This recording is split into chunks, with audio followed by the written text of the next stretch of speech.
The G7 summit begins today in Japan, but Prime Minister Justin Trudeau and his wife Sophie Gregoire spent yesterday on their own, celebrating their wedding anniversary. Some critics chastise the move, but Trudeau says a work-life balance is essential to serving the country well. So here to talk about achieving that healthy work-life balance is Marsha Forde, an HR director with Workopolis. It's great to have you here. Good morning. It's great to be here. You know, I think, I'll put this out there, refreshing for a Prime Minister to say, hey, I need a little work-life balance, and I'm paying for this portion of this trip, by the way. Absolutely. I think it's incredible the leader of the country would state that out loud. And I think this encourages more employers to think about what that means for their workplace. But let's talk about the employees and what work balance means, because, Marsha, it's not necessarily 50-50. It's different for everyone. It's different for everybody. People need different breaks to recharge and keep them focused. So for some, that might mean turning off at night, but for other people, they want to leave a little bit earlier in the office and then go home and maybe do some emails then. It's tough in workplaces these days because while, you know, there may be that idea of, yeah, just turn off your phone for a bit or turn off whatever, there is a concern about how that will be perceived at your workplace. It's easy for employers to say one thing.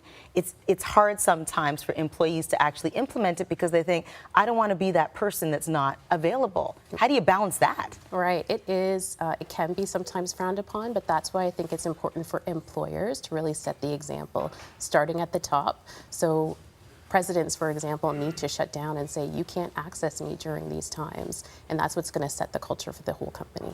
Came out this morning that in France, and this is under their new labor law, emails cannot be sent, and this is for companies of 50 people or more, on weekends. They don't want their employees working on weekends. The government is saying, hey, this is the way we want to do it.